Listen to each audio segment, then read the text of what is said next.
दिलों में जगह है, न हथियार से होती है और न अधिकार से होती है। दिलों में जगह तो केवल मधुर वचन और सौम्य व्यवहार से होती है। दिलों में जगह तो केवल मधुर वचन और सौम्य व्यवहार से होती है। किसी भी इंसान को ऊंचा उठने के लिए कोई बहुत सारी डिग्रियों की ज़रूरत नहीं है, केवल इंसान के अच्छे बोल और शब्द भी इंसान को बादशाह बना दिया करते हैं। आज हम जीवन के उस महत्वपूर्ण पहलू के साथ सरोकार करते हैं जो इंसानी जीवन के रिश्तों को बनाने में अहम भूमिका निभाता है, कि जिस ताकत की वजह से लोग आपस में जुड़ते हैं, और वो ताकत है इंसान के द्वारा बोली जाने वाली वाणी। 84 लाख जीव योनियों में जितने भी पंछी प्राणी हैं, उनमें से एक अकेला मनुष्य ही ऐसा प्राणी है जिसको परमात्मा ने सोचने, समझने और अपनी भावनाओं को अभिव्यक्त करने के लिए वाणी दी है। हमें अगर 5 इंद्रियां मिली है तो पांचों इंद्रियों में कान का काम केवल सुनना है, आंख का काम केवल देखना है, नाक का काम केवल सूंघना है, पर एक अकेली जबान ऐसी है, एक अकेला मुंह ऐसा है जो एक नहीं बल्कि दो काम करता है। वो भोजन ग्रहण करने का काम भी करता है और भीतर की भावनाओं को प्रकट करने का काम भी करता है। ये परमात्मा ने समस्त प्राणियों में केवल हम इंसानों को ही ये सबसे बड़ा उपहार दिया है, सबसे बड़ी सौगात दी है। अगर बच्चा जन्म लेता है तो जन्म लेने के बाद सबसे पहला जो काम किया और करवाया जाता है वो है सबसे पहले उसके भीतर से ध्वनि को प्रकट करवाया जाता है।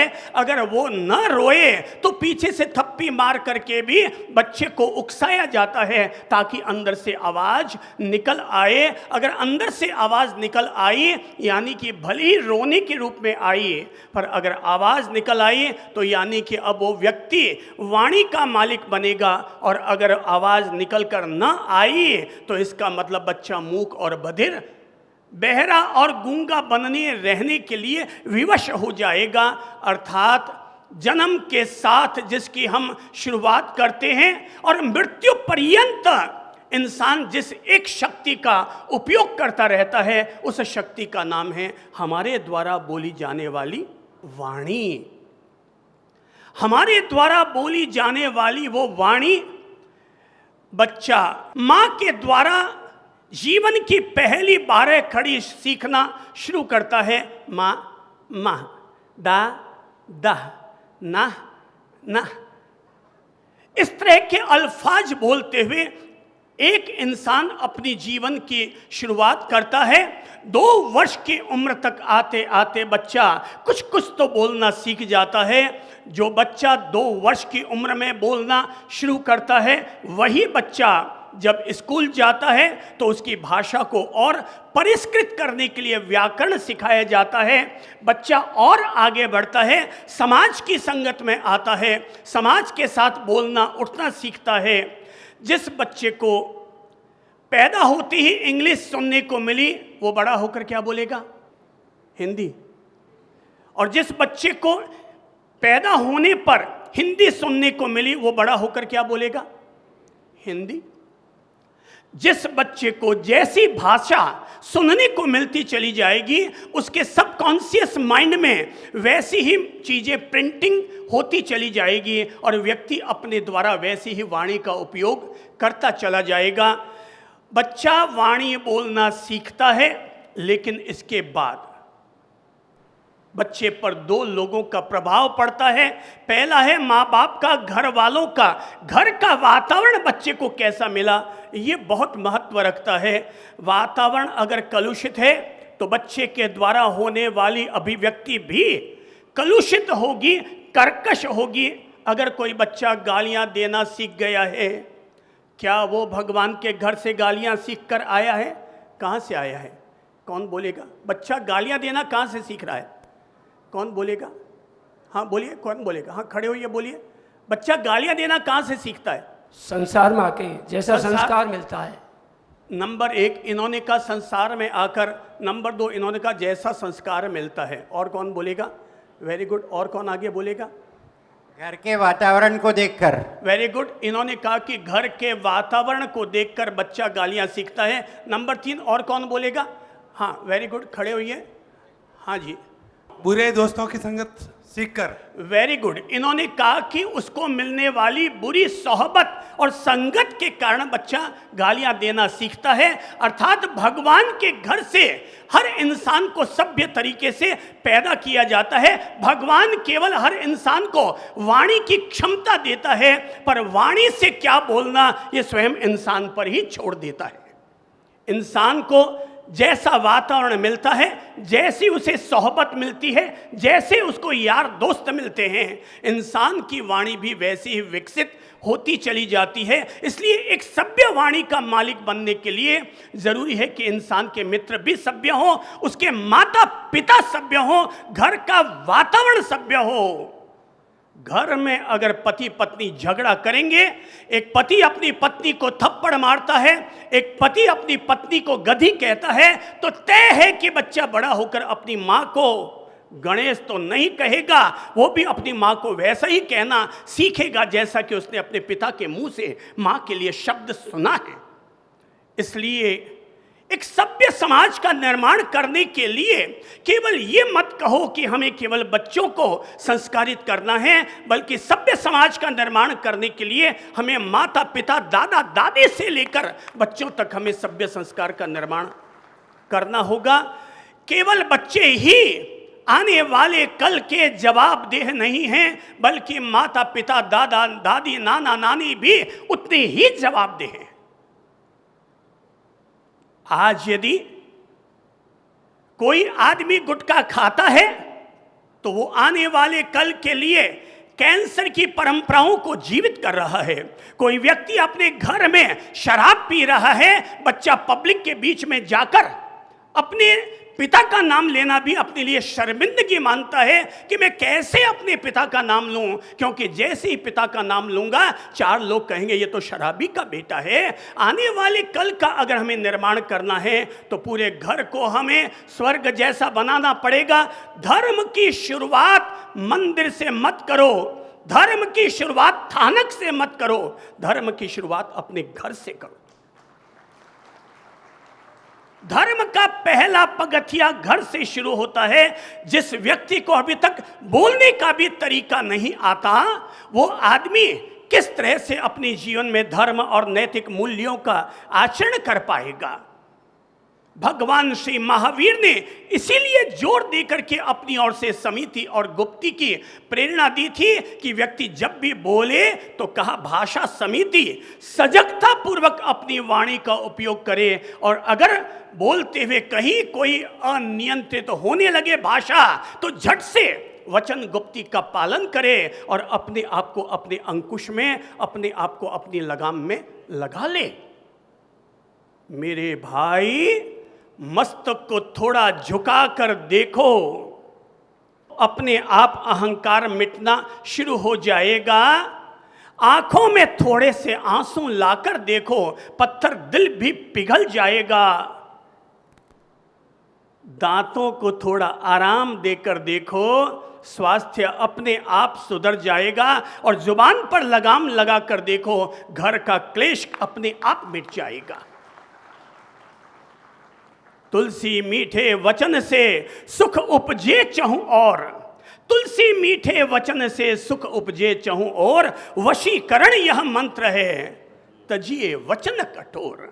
जो नहीं बोल पाए सब बोलो, तुलसी मीठे वचन से सुख उपजे, हाथ आगे बढ़ाकर बोलो, सुख उपजे चहु और, तुलसी मीठे वचन से सुख उपजे चहु और, वशीकरण यह मंत्र है। कौन सा मंत्र है ये?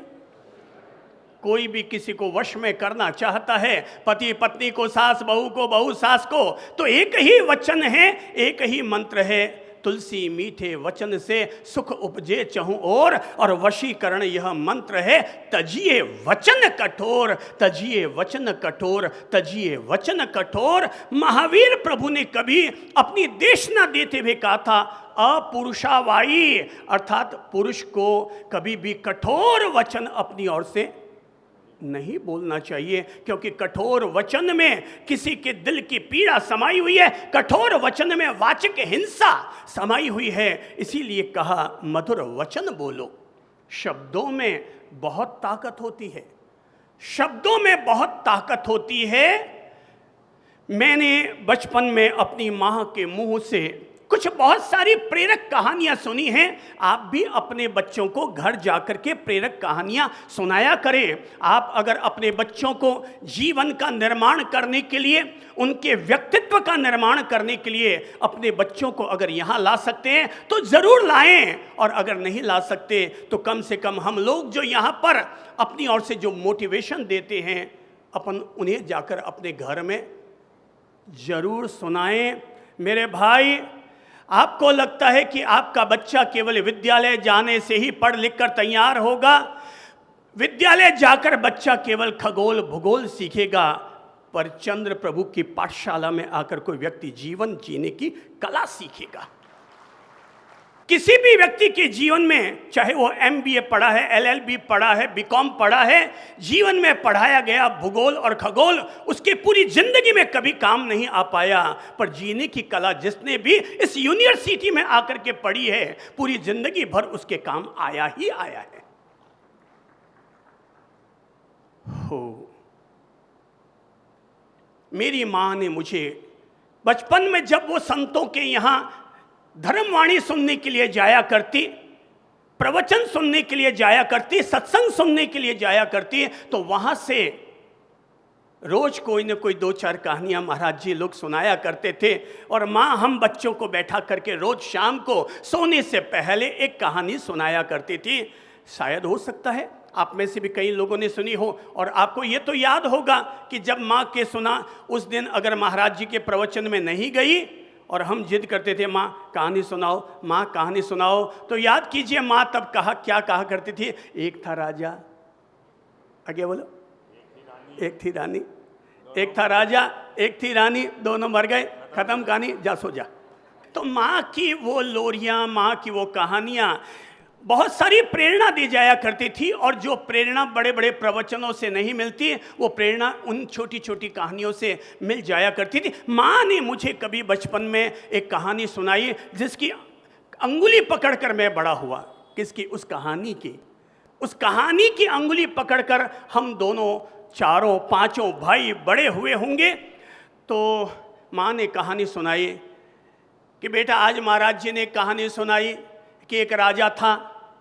राजा ने सपना देखा, सपने में देखा कि उसका केवल एक आगे का दांत बचा है और बाकी के सारे दांत उसके टूट गए हैं।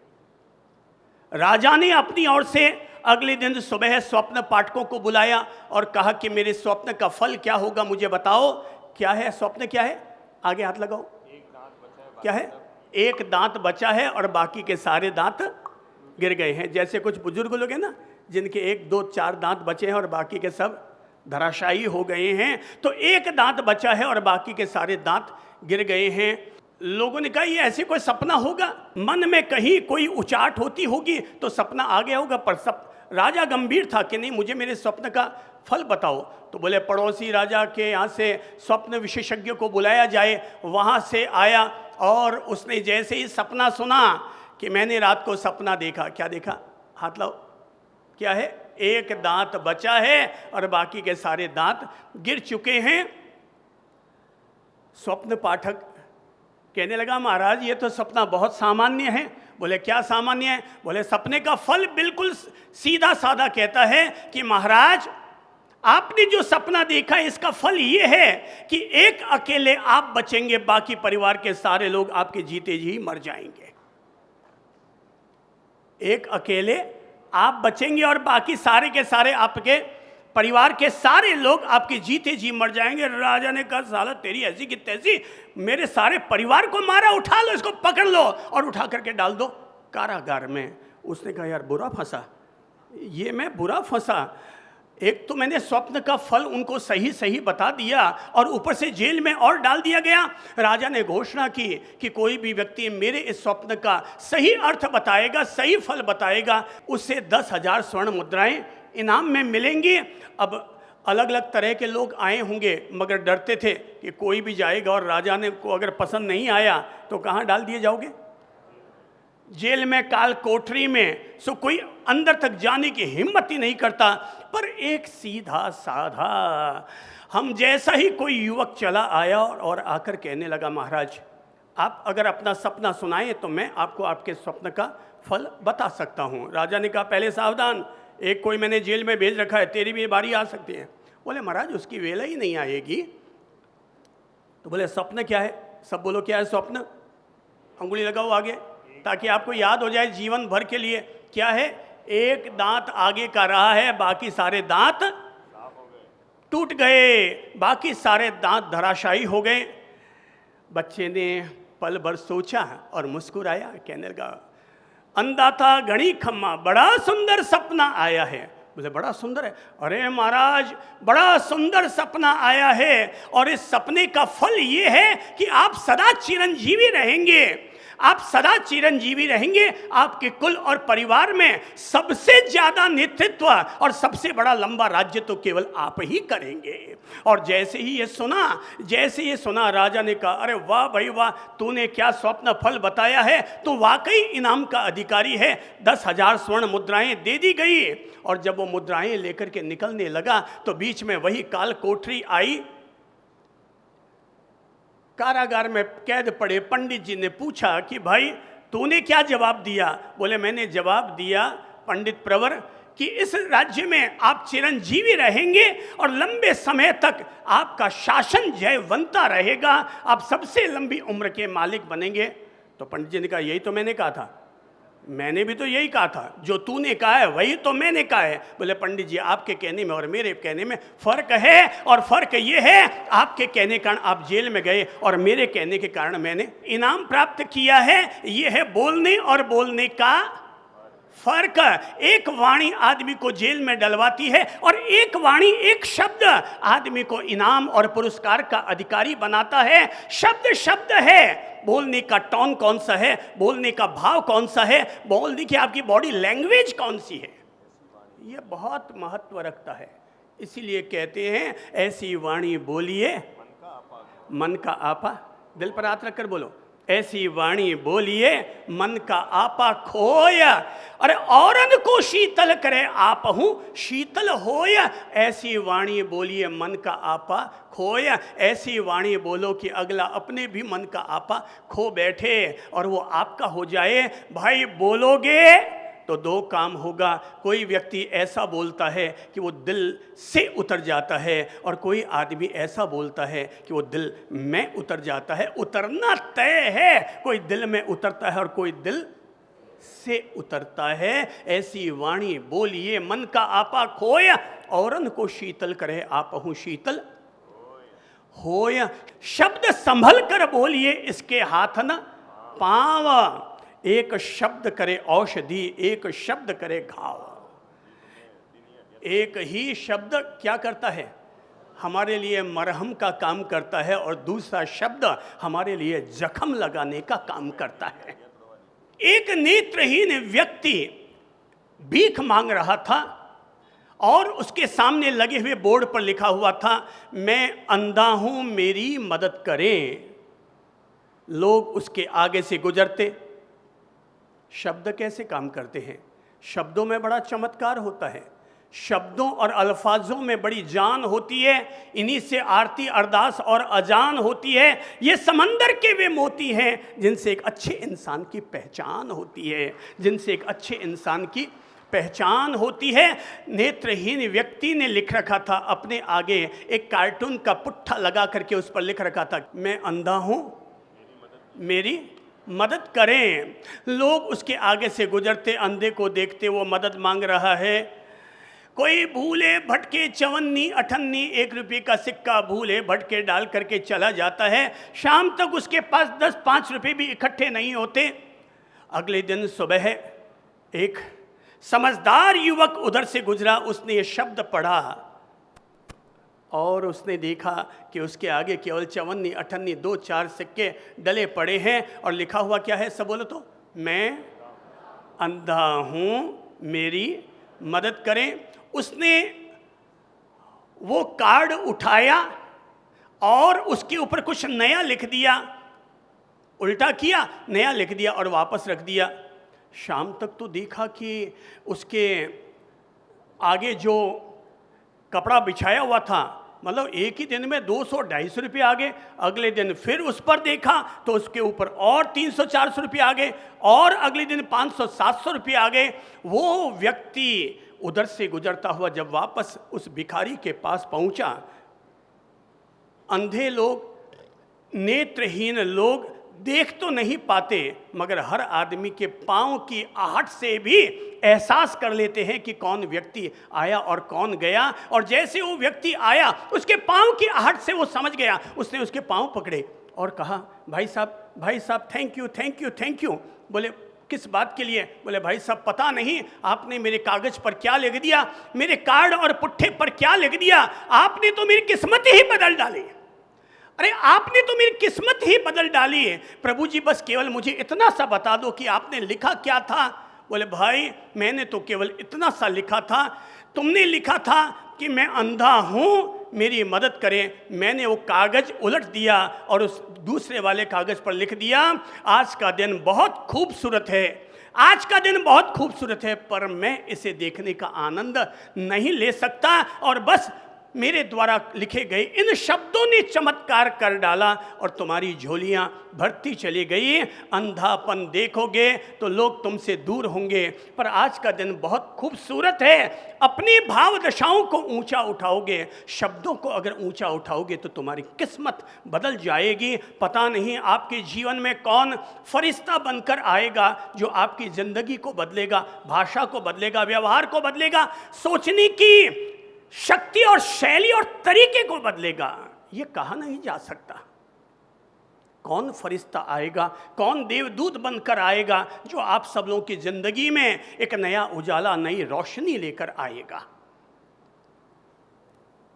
फिर दोहराता हूं, शब्दों में बड़ी, इन्हीं से आरती अरदास और अजान होती है। ये समंदर के वे मोती है जिनसे एक अच्छे इंसान की पहचान होती है, जिनसे एक अच्छे इंसान की पहचान होती है, जिनसे एक अच्छे इंसान की पहचान होती है। भाई ध्यान रखो, अगर मधुरता से बोलोगे तो आपके घर में रामायण होगी और कर्कशता से बोलोगे तो हमारे घर में महाभारत रचेगी।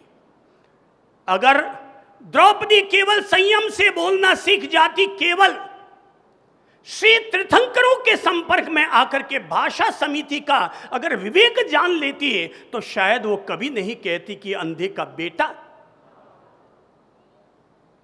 महाभारत किस कारण रचा गया? पहली शुरुआत कहां, पहला बीज कहां पड़ा? अरे भाई पहला बीज कहां पड़ा? द्रौपदी के चीरहरण से पहला बीज नहीं पड़ा, बल्कि पहला बीज इंसान के द्वारा बोली जाने वाली हल्की भाषा के कारण, हल्की जुबान के कारण कि अंधे का बेटा अंधा होता है। एक हल्का शब्द महाभारत खड़ी कर सकता है। इसीलिए हमें हमारे ज्ञानी जनों ने कहा है कि लूले को भी लूला मत कहो, अंधे को अंधा मत कहो, बहरे को बहरा मत कहो। इसलिए मत कहो क्योंकि ऐसा सुनने से भी उसके दिल को ठेस पहुंचती है। और अगर हम चींटी को बचाकर चलने वाले लोग किसी अंधे को अंधा कहकर उसके दिल को ठेस पहुंचाते हैं तो हमारी अहिंसा का अतिक्रमण होता है, हमें अहिंसा में अतिचार लगता है, हमें हमारी अहिंसा में दोष लगता है। इसलिए अंधे को भी, अरे लोग अंधे को क्या अंधा बोले, लोग तो देखने वाले से अगर छोटी सी गलती हो जाए तो भी उसको कह देते हैं अंधा है क्या तू, अरे बहरा है क्या तू।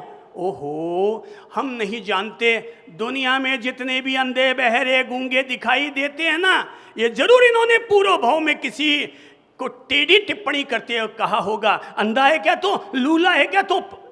ये जो हमारे द्वारा बोले गए शब्द हैं, जैसा बोलेंगे वैसा लौटेगा। अगर हमने अंधा कहा है तो हमारे पास आंखें कहां से लौट आएगी? जैसा बोलेंगे वैसा ही तो लौट कर आएगा। इसीलिए ज्ञानी जन हमें समझाते हैं, ये बोलने की कला देते हैं और ये सिखाने का प्रयास करते हैं कि तुम्हें अपनी जबान हमेशा सजगता पूर्वक ही बोलनी चाहिए। भाई लोगों, याद रखो, अरे रावण को बोलना नहीं आता था तो सगे भाई को भी खो दिया था, पर राम को बोलना आता था तो दुश्मन के भाई को भी अपना बना लिया था।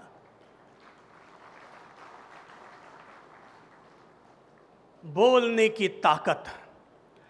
इंसान की भाषा किस तरह की होनी चाहिए? इंसान की भाषा 4 तरह की होती है। पहली है सामान्य वाणी, जो कि आम आदमी बोलचाल में उपयोग करता है। दूसरी वाणी है प्रभावी वाणी, जो कि कोई भी ज्ञानी लोग अपने द्वारा जनता में प्रभाव पैदा कर डाले, ऐसी वाणी बोलते हैं तो वो हो गई प्रभावी वाणी। जैसे कि मान लो आपके अपने राजनेता नरेंद्र मोदी जी और विश्व पर जाकर के अपने भाषण देते हैं, यह है प्रभावी वाणी, और विश्व उनके प्रति लट्टू होना शुरू हो जाता है। भाई वो हो चाहे हम हो, वाणी में अगर प्रभाव है तो दुनिया तुम्हारे प्रभाव में आएगी ही आएगी। और तीसरी वाणी है सिद्ध वाणी। तीसरी वाणी कौन सी है? सिद्ध वाणी। ऐसे किसी सिद्ध पुरुष के द्वारा दिया गया आशीर्वाद या अभिशाप जो फलित होता ही होता है, वो कहलाता है सिद्ध वाणी। और चौथी वाणी है भगवत वाणी। चौथी वाणी कौन सी है? भगवत वाणी। राम, कृष्ण, महावीर, बुद्ध, ऐसे महान भगवत पुरुषों के द्वारा कही गई वाणी ही भगवत वाणी कहलाती है। कौन कौन सी वाणी? नंबर 1 सब बोलिए तो। नंबर 1 सामान्य वाणी, जिका आपा दिन भर बातें कराने, बा कौन सी वाणी है वो? सामान्य वाणी। दूसरी है प्रभावी वाणी, वो वाणी जो हमारे अंदर तक उतर जाए, दिल को टच कर दे और हमें जीवन में चेंज होने के लिए प्रेरित कर दे। तीसरी वाणी है, कौन सी है? ठेठ पीछे तक आवाज आने दो। कौन सी है? रट लो, याद कर लो। तीसरी वाणी है सिद्ध वाणी और चौथी वाणी है भगवत वाणी। ऐसे महापुरुषों के द्वारा कही गई वाणी, जो वाणी केवल ज्ञानियों की वाणी कहलाती है, जो वाणी परम महापुरुषों की वाणी कहलाती है, वो वाणी हुई भगवत वाणी। हम अपनी वाणी को सामान्य वाणी से कम प्रभावी वाणी में तो हम लोग तब्दील कर ही सकते हैं। अपनी वाणी में करना है अगर औरों के दिल में वास, तो प्लीज लाओ अपनी वाणी में मिठास। तो लाओ प्लीज अपनी वाणी में मिठास। अगर करना है हमें औरों के दिलों में वास, तो लाओ अपनी वाणी में क्या लाओ? देख लो अभी हमारी वाणी की क्या स्थिति है। तय करो, मेरी वाणी से कहीं गुस्सा ज़्यादा तो नहीं होता, मेरी वाणी से किसी पर लांछन तो नहीं लगता, मेरी वाणी से किसी की खिल्ली तो नहीं उड़ाई जाती। खुद अपने आप को चेकअप करो, कहीं ये देखो कि मेरे द्वारा कभी किसी संत की आलोचना, निंदा तो नहीं की जाती।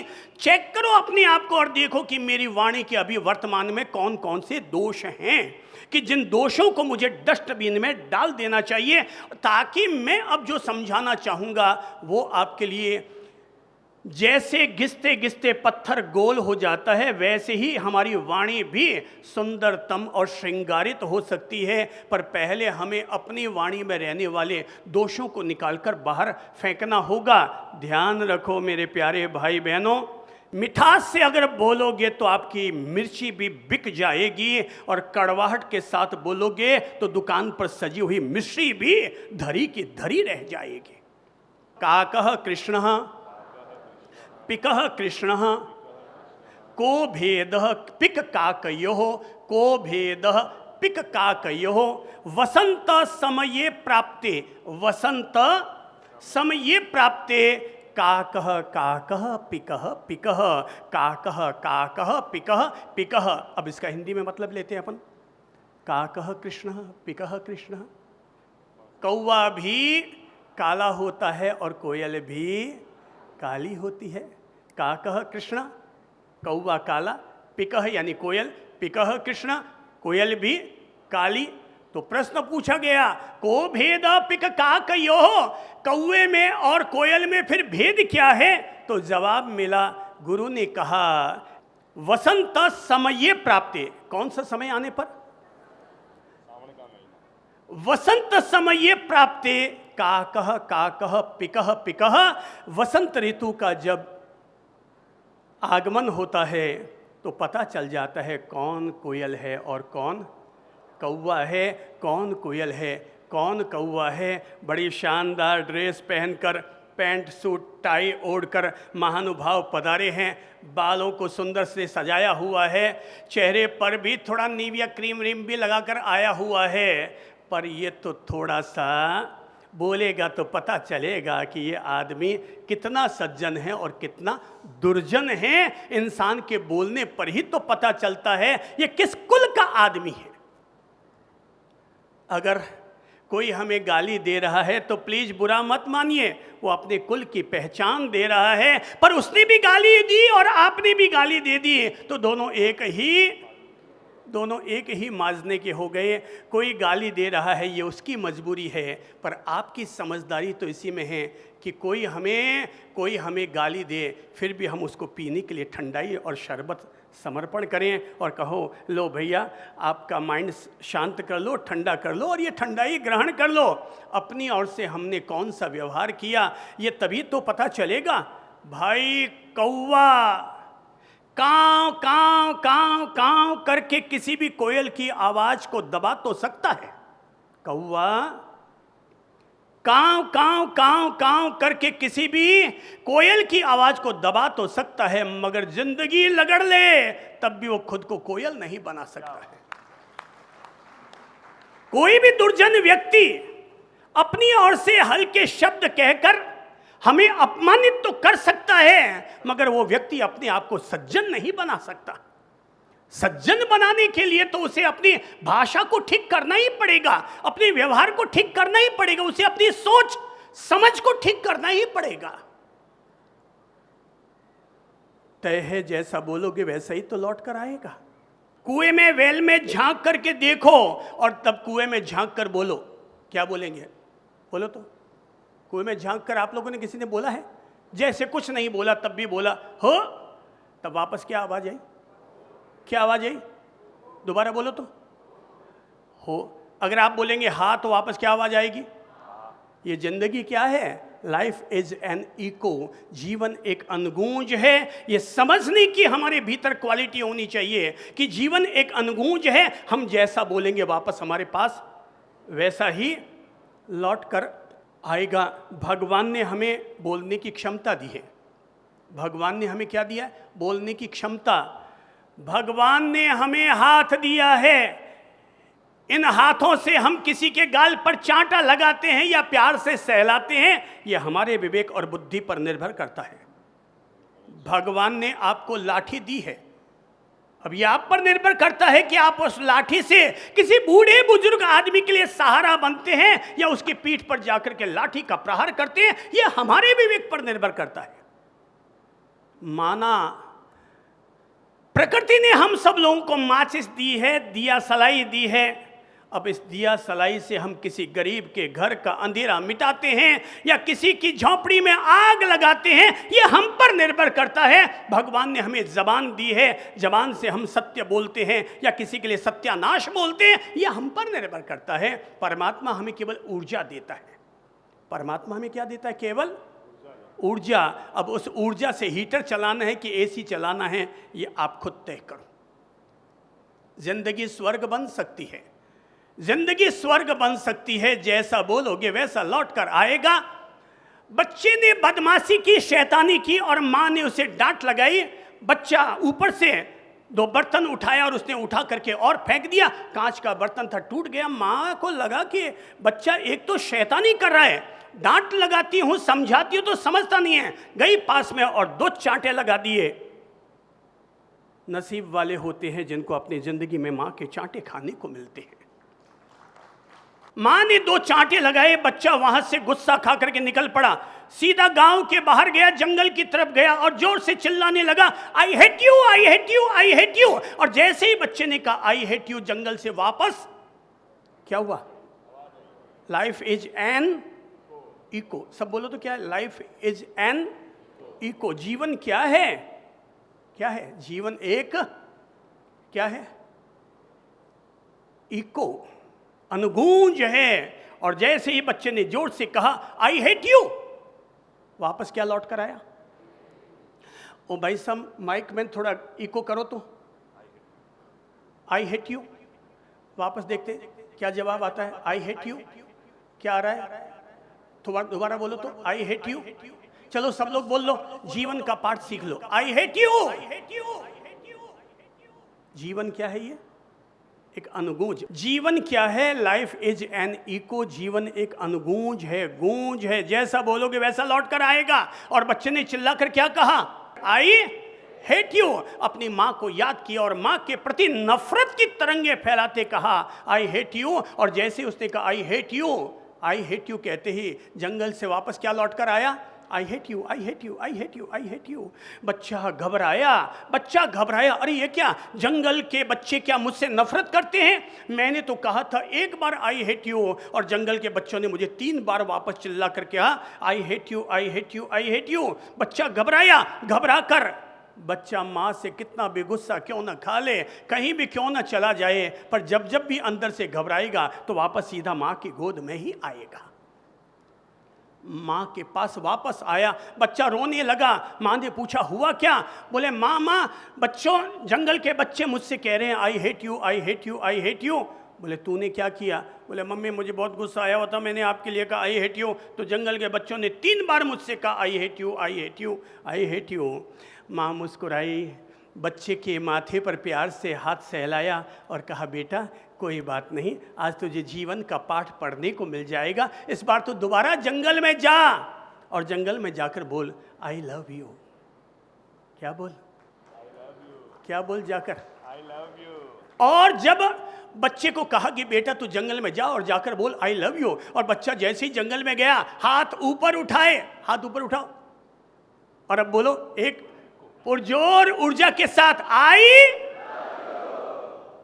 ये कोई छिपाने जैसी चीज थोड़ी है, ये तो परमात्मा को समर्पण की जाने वाली दिव्य प्रार्थना का एक शब्द है। गॉड आई लव यू, प्रभु मैं आपसे प्यार करता हूं। और बच्चे ने कहा आई लव यू, और जैसे ही कहा तो जंगल में से वापस क्या आवाज आई? I love you, I love you, I love you, I love you. 3 बार लौट कर आया। बच्चा खुश हो गया, इसका मतलब जंगल के बच्चे मुझसे नफरत नहीं करते, मुझसे प्यार करते हैं। बच्चा वापस माँ के पास आया। माँ नहीं, बच्चे मुझसे नफरत नहीं करते, जंगल के मुझसे प्यार करते हैं, प्यार करते हैं, प्यार करते हैं, वो मुझसे तिगुना प्यार करते हैं। माँ ने बच्चे के माथे पर प्यार से हाथ सहलाया और कहा बेटा आज जीवन का पहला और अंतिम पाठ पढ़ ले, और पाठ ये है तुम जैसा बोलोगे वापस वैसा ही लौट कर आएगा।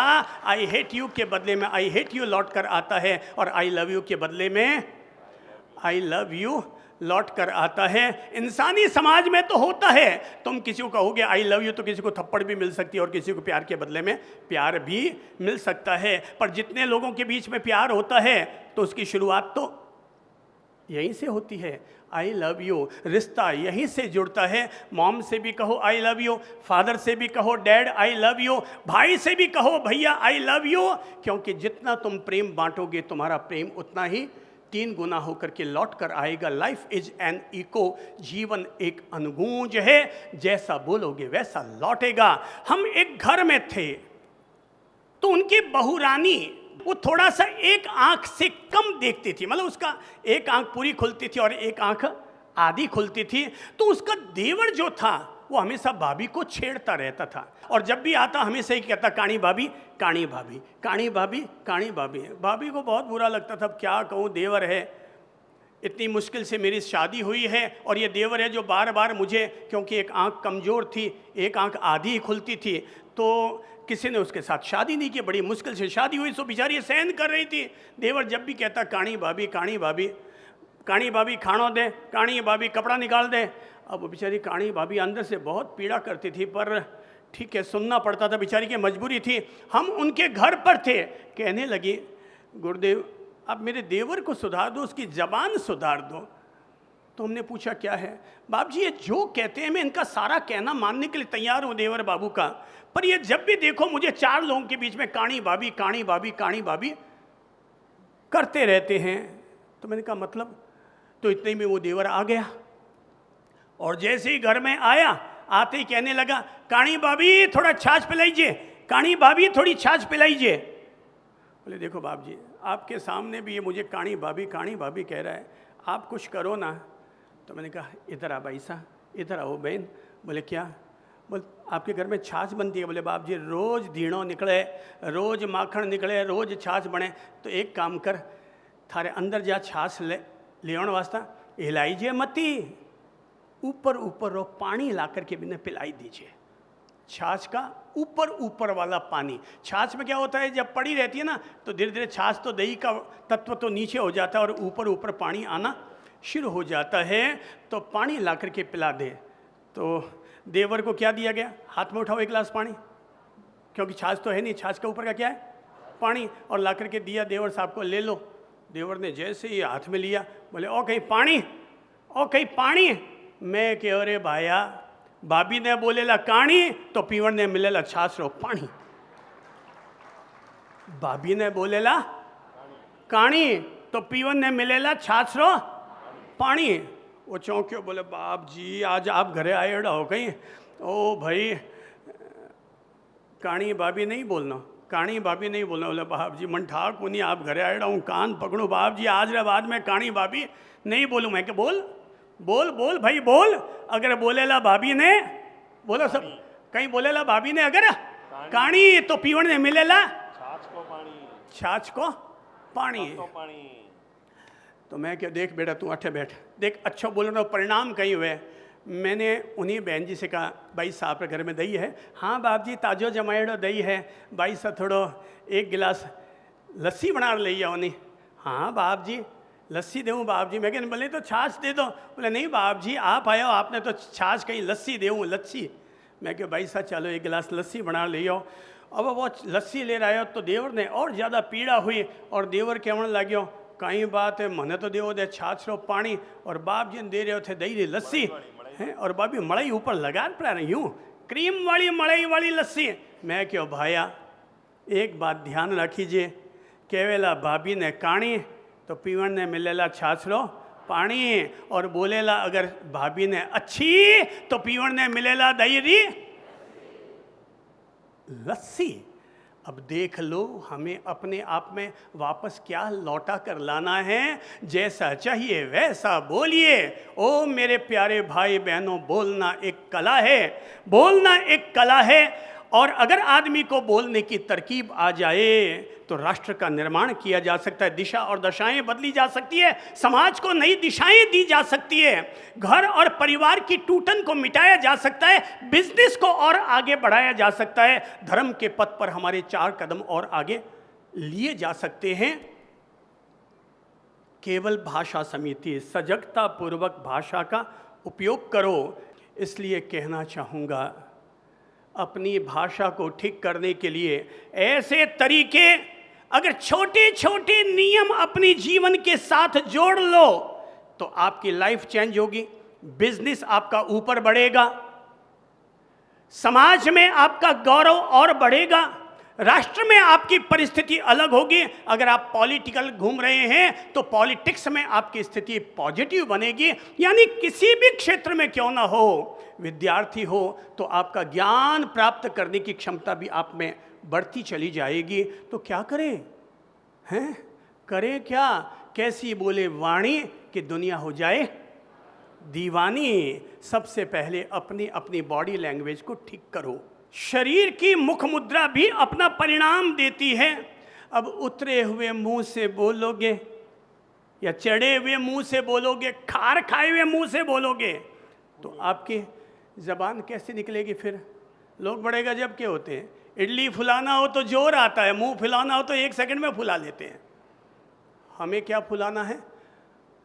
इडली फुलाना, मुंह नहीं फुलाना है। मुख मुद्रा ठीक करो। अपने चेहरे को हमेशा किससे, आप यहाँ बैठे रहते हैं ना, बैठे बैठे जब जब याद हो जाए अपनी मुख मुद्रा ठीक कर लिया करो, अपनी बॉडी लैंग्वेज को सकारात्मक बना लिया करो, और जब जब याद आ जाए एक छोटी सी मुस्कान ले लो। क्या करो? एक छोटी सी मुस्कान ले लो। रावण की तरह मत हंसना, राम की तरह मुस्कुराना है। रावण की तरह मत हंसना, रावण की तरह कुछ लिमिटेड लोग ही हंसते हुए अच्छे लगते हैं, बाकी तो हर आदमी राम और सीता की तरह मुस्कुराते हुए ही अच्छे लगते हैं। जैसे याद आ गई, अंदर घूंट उतरा थूक का, थूक के साथ ही बैठे बैठे ले लो एक, आ गई मस्ती, बस हो गया, काम हो गया, बॉडी लैंग्वेज ठीक हो गई। उस समय अगर किसी ने आपका पीछे से भी फ़ोटो खींच लिया, फ़ोटो तो आपका स्माइल फेस का ही आएगा, खूबसूरत ही आएगा। और लटका हुआ चेहरा, कितना भी भगवान ने आपको खूबसूरत क्यों ना बना दिया हो, पर लटका हुआ चेहरा कभी भी खूबसूरत।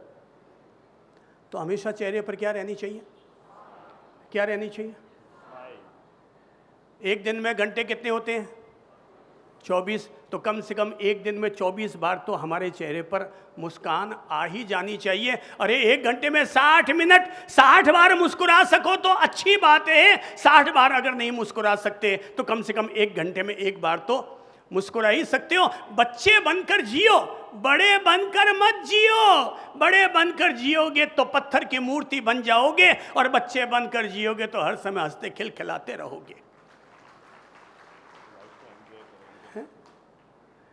क्या करो? हमेशा बच्चे बनकर जियो, लाइफ का एंजॉय करो भाई। ये इतने गंभीर बनकर के मत बैठो, कम से कम हमारे यहाँ आते हैं तो गंभीर बनकर मत बैठो। क्या बैठो? खुलकर बैठो। जीवन में हमेशा एंजॉय करो, और जो करो सो एक्सीलेंट करो। जीवन में क्या करो? मंत्र याद रखो दिमाग में। नंबर 1, जीवन में हमेशा क्या करो? हाथ ऊपर उठाकर बोलो, कैसे मस्ती लेते हो बोलो। जीवन में क्या करो? हमेशा एंजॉय करो। जीवन में क्या करो? हमेशा एंजॉय करो। अरे गरीबी है तो गरीबी का भी एंजॉय करो, अमीरी है तो अमीरी का एंजॉय करो, माथे में बाल है तो बालों का एंजॉय करो, और माथे में टाट है तो टाट बजाने का एंजॉय करो। पर एंजॉय जरूर करो। अभी जो है सो है, जियो जी भर के, जीवन को जियो जी भर के। जो करते हैं जीवन का एंजॉय, उनको कभी नहीं करानी पड़ती अपनी जिंदगी की एंजॉयग्राफी, कभी कराने की उनको जरूरत ही नहीं पड़ती। क्या करो जीवन का? वो एक आदमी ने कहा, यार माथा मुंह धोता हूं ना तो पता नहीं चलता। बोले क्या पता नहीं चलता? बोले सब बाकी सब तो ठीक है, टाट में और तो कोई तकलीफ नहीं है, केवल एक ही तकलीफ है। बोले क्या? बोले मुंह धोते हैं तो पता नहीं चलता कहां तक धोना है। तो क्या करो? आनंद लो, जीवन का आनंद लो, जीवन का एंजॉय करो, और जो करो सो एक्सीलेंट करो। जो करो सो क्या करो? 2 शब्द याद कर लो। चंद्र प्रभु की पाठशाला के 2 शब्द, जो है उसका एंजॉय करो। नंबर 1, जो है सो एंजॉय करो, और जो करो सो एक्सीलेंट करो। जो करो सो एक्सीलेंट करो। Enjoy and excellent. मैंने कहा हमेशा अपनी मुख मुद्रा ठीक करो। ये चेहरा है ना, चाहे दाढ़ी बढ़ाओ चाहे कटाओ, वो आपकी इच्छा। बाबा जी बनना है या टिप टॉप टनाटन बनना है, ये आपका निर्णय। मगर चेहरा कैसे रहना चाहिए? हमेशा स्माइल फेस। कौन सा फेस? Smile face. कि अगर आप जियो तब भी लोग कहें साहब हैप्पी मैन रहा है, और मर जाओ तो आपकी स्माइल को देखकर कोई बोले ये तब भी पहले भी हैप्पी मैन था और आज भी हैप्पी मैन बना हुआ है। अरे अगर झगड़ना है तो झगड़ लेना, मगर हैप्पी मैन बन करके झगड़ना। जो आदमी हैप्पी मैन बनता है वो कभी भी झगड़ा करता ही नहीं है। अपने आप को पॉजिटिव बनाने के लिए मैंने कहा मुख मुद्रा हमेशा कैसे रखो? या हमेशा यूँ। जो लोग हमेशा मुस्कुराते हैं ना, उनके गालों की दिन भर एक्सरसाइज चलती रहती है। उनके गालों में कभी भी 90 साल का हो जाएगा तो भी झुर्रियाँ नहीं पड़ेगी, उनको बुढ़ापा नहीं सताएगा। चेहरा हमेशा यूँ, आहा, कभी भी उनके यूँ खींच लो टनाटन ही मिलेगा, क्योंकि वो मुस्कुरा करके अपने चेहरे में कभी झुर्रियाँ आने ही नहीं देते हैं। जो भले ही आर्टिफिशियल मुस्कुराता हो, पर अंदर तक उसकी वो मुस्कुराहट फैल जाया करती है। मन को प्रमोद भाव से भरे हुए रखने के लिए अपने चेहरे पर हमेशा स्माइल रखो। स्माइल रखो, और फिर क्या करो? किसी से मिलो तो अपनी बॉडी लैंग्वेज ठीक करो। आते ही सबसे पहले क्या, कैसे? किसी से भी मिलो, वाणी का उपयोग बाद में करो, पहले बॉडी लैंग्वेज को पॉजिटिव बनाओ, चेहरे पर स्माइल लाओ, हाथ जोड़कर पहले अगले का अभिवादन करो। हाथ जोड़ते ही अगले की चेतना और आपकी चेतना एक रूप होती चली गई। अब उसके बाद आपको जो बोलना है सो पूछो। देखो, लोग हमारे पास आते हैं तब हम लोगों को, गुरुजनों को गुरु पद की वंदना करते हैं, और गुरु पद की वंदना में 3 चीजों का उपयोग होता है। नंबर 1, पहले चरण में करते हैं वंदन, दूसरे चरण में पूछी जाती है सुख साता, और तीसरे चरण में की जाती है हमारे द्वारा आपके प्रति कोई अविनय आसाधना हुई हो तो उसके लिए मिच्छामि दुक्कडम। कोई भी परंपरा के क्यों ना हो, सारी विधि के पीछे ये केवल 3 ही शब्द समाये हुए हैं। आप भी किसी के पास गए, जाते ही सबसे पहले क्या करो?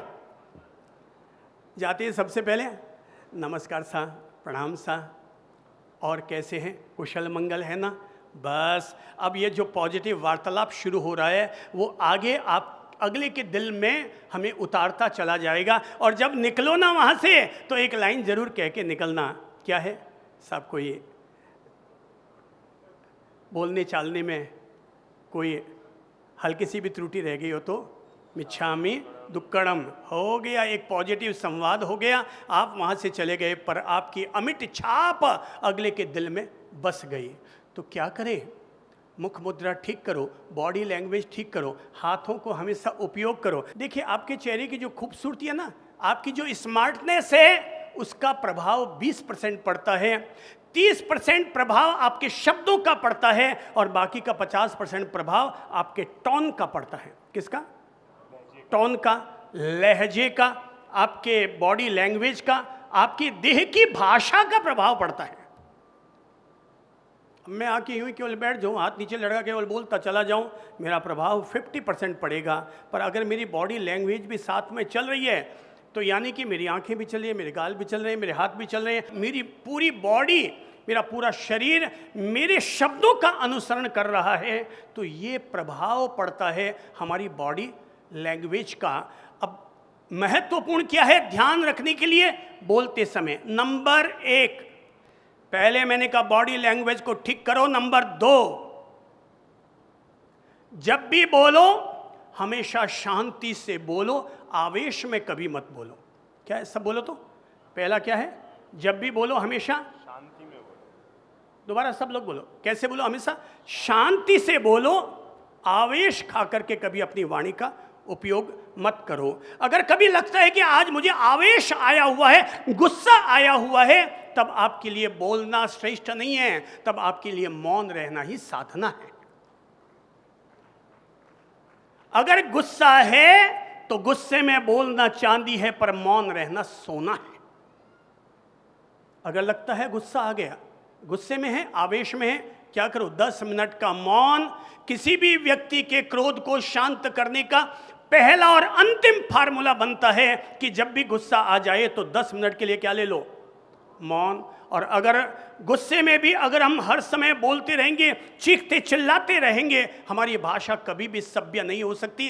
क्रोध में कोई भी व्यक्ति अपनी भाषा को संयमित नहीं रख सकता। इसलिए क्रोध का एक अकेला समाधान है, क्रोध की एक अकेली संजीवनी औषधि है, और उसका नाम है 10 मिनट का मौन। और जो व्यक्ति क्रोध आ जाने पर 10 मिनट का मौन रख लेता है, वो व्यक्ति आने वाले 10 घंटों को दुखी होने से बचा लेता है। एक घर की महिला अक्सर गुस्सा करती रहती थी और गुस्से में हमेशा चीखती चिल्लाती रहती थी। एक दिन बच्चे ने अपने पापा से कहा, पापा यार एक बात बताओ ना। बोले हाँ बेटा बोल। बोले पापा आप कभी अफगानिस्तान गए हैं? बोले नहीं बेटा मैं तो कभी अफगानिस्तान नहीं गया। बोले कभी पाकिस्तान गए हैं? बोले बेटा मैं तो कभी पाकिस्तान भी नहीं गया। बोले पापा जब अफगानिस्तान भी नहीं गए, पाकिस्तान भी नहीं गए, तो घर में ये आतंकवादी आइटम आप कहां से लेकर आए? सावधान, गुस्से में बोला गया हर शब्द उस घर का मेंबर नहीं बल्कि उस घर का आतंकवादी और उग्रवादी होता है। इसलिए अपने आतंकवाद के स्वरूप को शांत करने के लिए कहता हूं, जब जब लगे गुस्सा आ गया, गुस्सा पागल लोग किया करते हैं, समझदार लोग गुस्सा नहीं करते। समझदार लोग हर बात का शांति से समाधान किया करते हैं। गुस्सा कौन करता है? सांडिया गुस्सा करता है, सांप गुस्सा करता है, बिच्छू गुस्सा करता है। इंसान तो पढ़ा लिखा इंसान है, समझदारी से अपनी बात रखता है। शांति में बोलो, शांति से बोलो, और जो बात शांति से कही जाएगी, प्लीज अपने आप को माचिस की तीली मत बनने दो। ये क्या है? ये क्या है? अपने हाथ में माचिस की तीली पकड़ो। माचिस की तीली के नीचे क्या है? सब बोलिए तो जोर से, क्या है नीचे? डंडी, और ऊपर क्या है? उसका माथा। नीचे क्या है? डंडी, और ऊपर क्या है? माथा। और माथे में क्या है इसके? बारूद। जरा अपने आप पर गौर करो, हम भी क्या है? माचिस की तीली। नीचे है हमारे माचिस की तीली की डंडी, और ऊपर है माथा। और माथे में क्या है? जो इसमें भरा हुआ है वही हमारे में भरा हुआ है। अरे भाई, इसमें तो बारूद है, इसमें तो अक्कल नहीं है, निर्जीव चीज है। पर हम तो समझदार हैं, पढ़े लिखे लोग हैं, और हम भी अगर अपने माथे में बारूद रखेंगे तो पता है क्या होगा? माचिस को लगेगा घर्षण और तीली सीधी सुलग उठेगी। कृपया अपने आप को माचिस की तीली मत बनने दो कि छोटा सा घर्षण लगते ही सुलग उठे। अपने आप को अगर बनाना है तो शरबत का प्याला बनाओ, जो पिए उसको भी आनंद और जो पिलाए उसको भी आनंद। अपने आप को डीजल की टंकी, गैस की टंकी, पेट्रोल की टंकी मत बनने दो। हम किसी के गुस्से की परवाह नहीं करते हैं, क्योंकि हमें वो सारे ट्रिक आते हैं कि कोई अगर हमारे पास गुस्सा लेकर आ भी रहा है तो आते ही, जैसे मान लीजिए आप आए हमारे पास और आप अपने मन की भड़ास निकालने के लिए आए, पर आते हमने कहा पधारिए प्रभु जी, स्वागत है आपका। अब जैसे ही हमने कहा पधारिए प्रभु जी, स्वागत है आपका, आपका गुस्सा अंदर से क्या हुआ? 50% हाई किए, लो। ओहो, इंसान की सौम्य मुस्कान, इंसान के सौम्य शब्द हमेशा अगले के गुस्से को भी ठंडा कर दिया करते हैं। इसलिए जब भी बोलो हमेशा कैसे बोलो? शांति से, प्रेम से अपनी बात रखो। भाई, जो बात अपन लोग चिल्लाकर बोलते हैं, अगर हम वही बात प्रेम से बोलनी शुरू कर दें तो आपकी जायदाद कम नहीं हो जाने वाली। भाई कहो ना, आपको जो बात कहनी है कहो। आप सास है तो कहो, आप माँ है तो कहो, पिता है तो कहो। किसने कहा कि मत कहो? आपको कोई बात अगर लगता है कि आपको ये बात आकर गुरुजनों से कहनी है, प्रेम से आकर कहो, पर चीख कर नहीं, चिल्ला कर नहीं। आपको कोई सुझाव देना है इन आयोजकों को जरूर दो, पर कम से कम बाहर में जाकर के मार्केट इनका खराब मत करो, क्योंकि ये लोग बेचारे मेहनत करते हैं, तन लगाते हैं, मन लगाते हैं, धन लगाते हैं, और हम हमारी छिछली जुबान से छिपकली का काम कर बैठते हैं। सावधान, हमेशा कैसे बोलो? शांति से बोलो, आवेश में मत बोलो। दूसरा अनुरोध, जब भी बोलो सम्मान देते हुए बोलो। कभी किसी का पानी उतारते हुए, अपमान करते हुए मत बोलो। भगवान ने सम्मान देने के लिए बनाया है, सम्मान लेने के लिए नहीं बनाया। एक बात और जरूर सब लोग दिमाग में ले लो, भगवान ने सम्मान किसके लिए बनाया? किसके लिए? यहाँ आकर के ये लोग ये जो पहनते हैं ना, क्या बोलते हैं इसको? उपरना। उन सबको सावधान करो, भगवान ने उपरना किस लिए बनाया है? खुद के पहनने की, औरों को पहनाने के लिए? किसके लिए बनाया? किसके लिए? सब बोलो। भगवान ने फूलों की माला औरों को पहनाने के लिए बनाई है, खुद के पहनने के लिए नहीं बनाई। सम्मान देकर ही सम्मान पाया जा सकता है। सम्मान पाने की अगर आकांक्षा रखोगे तो अहंकार बढ़ेगा, सम्मान देने की भावना रखोगे तो हमारे जीवन में ऋजुता और सरलता आएगी। क्या दो? हमेशा सम्मान। जी, श्री। बड़ों का अगर नाम लेना है तो कैसे बोलेंगे? कैसे बोलेंगे? नाम से पहले सब बोलो श्री, नाम के बाद जी। बिना श्री और जी के बिना अपने माता और पिता का नाम कभी भी मुंह से उच्चारण मत करो। कभी भी किसी को तू और तुम मत कहो। हमेशा सबको सम्मान देते हुए आप कह करके उसका सम्मान बढ़ाओ। घर में अगर पत्नी भी है ना, पत्नी को भी तू और तुम मत कहो। आज के युवाओं को खास तौर पर कहूँगा, आजकल अब बहनें भी छिछलेदारी पर उतर कर आ रही है। जब से इन पतियों ने पत्नी को तुम कहना शुरू किया, अब पत्नियां भी माथे पर चढ़ के आ रही है। तुम कहते हो मैं शेर, तो अब वो कहती है मैं हूँ सवा शेर, मैं हूँ शेर पर सवारी करने वाली दुर्गा माता। अब वो भी कहने लगी तू और तुम। भाई साहब, क्यों छिछलेदारी पर उतर कर आ रहे हो? जो अपनी पत्नी को आप कह कर के सम्मान देता है, उसके घर में हमेशा लक्ष्मी जी का निवास होता है। मैं तो कहूँगा सम्मान दो, किसको? पति पत्नी को भी, साड़ी को भी। अरे घर में काम करने के लिए जो बाई आती है उसको भी सम्मान दो, उसको भी मत कहो तू और तुम। भाई आप लोग सांझ को जब वो जाती है अपने घर से तो बचा हुआ सामान तो आप उसको देते हैं। मैं कहूँगा केवल सामान मत दो, हाथ जोड़कर सब बोलो उसको सम्मान भी दो। वो भी इंसान है, काम करना उसकी मजबूरी हो सकती है, पेट की मजबूरी है, इसलिए वो अपने आपके घर में आकर के झाड़ू पोंछे लगाती है। पर हर इंसान सम्मान के काबिल होता है, सम्मान देना सीखो। बच्चों को भी, बड़ों को भी। छोटे बच्चे हैं भाई, ऐसे कई घर होते हैं जहाँ पर माँ बाप भी अपने बच्चों को आप कहते हैं, ऐसे घर है ना। मतलब आजकल ये टीचिंग दी जाती है कि अपने बच्चों को आप कहो ताकि वो सबको आप कहना सीखे। तो मैं ये कहूँगा सम्मान की भाषा बोलो, अपमान मत करो, किसी का भी अपमान मत करो। तीसरी बात और कह देता हूँ साथ में जुड़ती हुई, जब भी बोलो हमेशा अनुमोदना की भाषा में बोलो, आलोचना की भाषा में कभी मत बोलो। क्या कहा मैंने? सब बोलो तो। कौन सी भाषा? कौन सी भाषा? जो नहीं बोल पाए वो सब बोलो। कौन सी भाषा?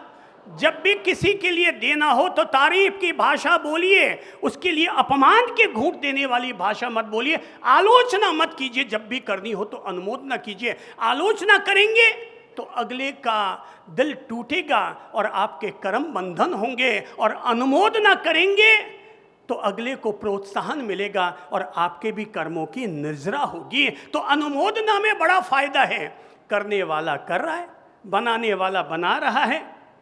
होता क्या है, पंखा दिया किसी ने गिफ्ट, अगले ने नाम लिखा दिया होगा अपने माँ बाप का, श्रीमान श्रीचंद जी की स्मृति में। अब लोग मार्केट में क्या करते हैं, उसके लिए क्या कहते हैं, वो कोई पंखो दिया वास्ते थोड़ी दिया है, वो तो आपने नाम करने वास्ते दिया है। भाई साहब भले ही नाम करने वास्ते दिया है, पर मेरा मापा मम्मी जी पापा जी तो आने बड़े हवा खा नहीं रहे, हवा तो थे खा रहे हो, हवा खाओ थे और अगले रो पानी उतारो भी थे। ओ भाई साहब जी, पंखा जो चल रहा है अगले ने दिया तो सही, आपने तो दिया भी नहीं, केवल फोकट की हवा खाई। तो इसलिए क्या करो, जिसने दिया है उसका सम्मान करो, उसकी अनुमोदना करो, कम से कम दिया तो सही। अरे कोई आदमी अगर माँ बाप के नाम के लिए भी दे रहा है तब भी मैं कहता हूँ धन्यवाद है उसको।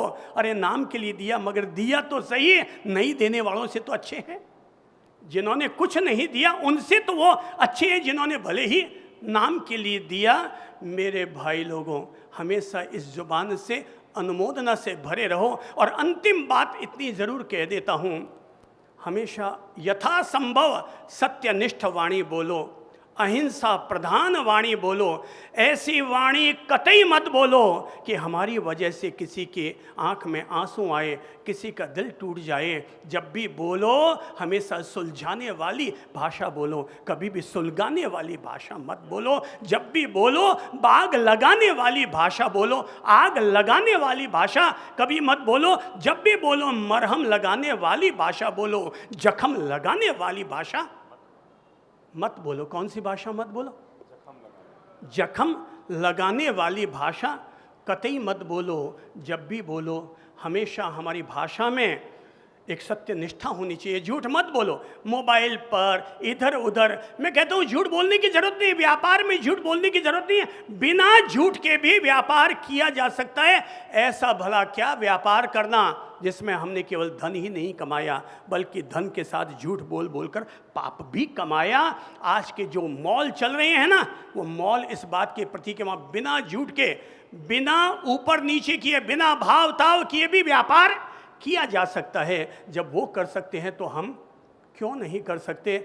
नहीं, झूठ बोलने की जरूरत नहीं है। पति पत्नी है, पति के जेब से आपने अगर 2000 रुपये निकाला है, झूठ मत बोलो, खुल के कह दो कि मैंने आपकी जेब से 2000 रुपये निकाले हैं। बोले मुझे बता तो देते, मेरा हक है, मैं आपकी अर्धांगिनी हूँ। आप खुद अपनी जेब में से पैसे निकालते हैं तो किसी से पूछते हैं क्या?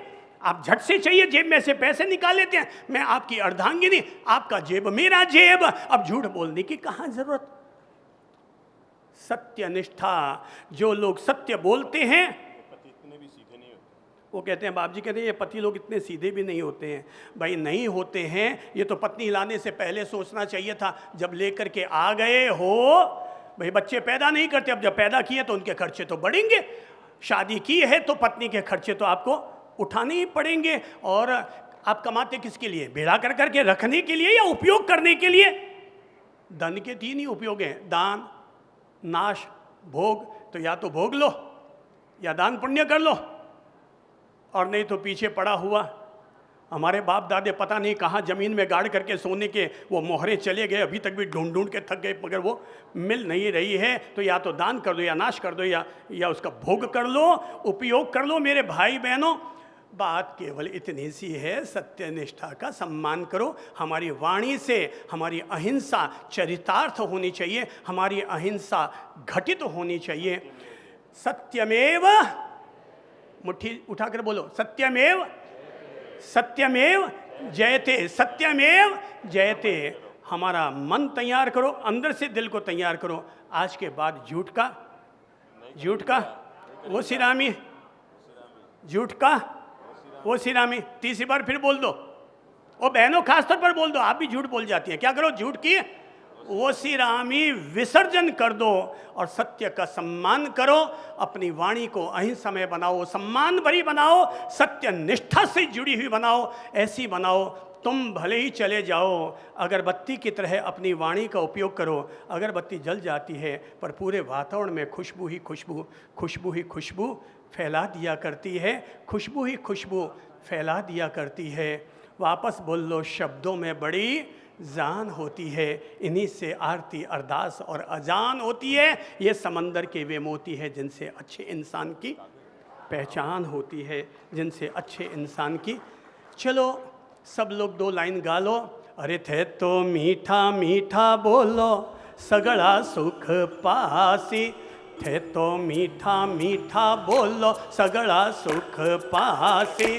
कि थारी मीठी मीठी वाणी सु तकदीर संवर जासी। हो थारी मीठी मीठी वाणी सु तकदीर संवर जासी। हो थारी मीठी मीठी वाणी सु तकदीर संवर जासी।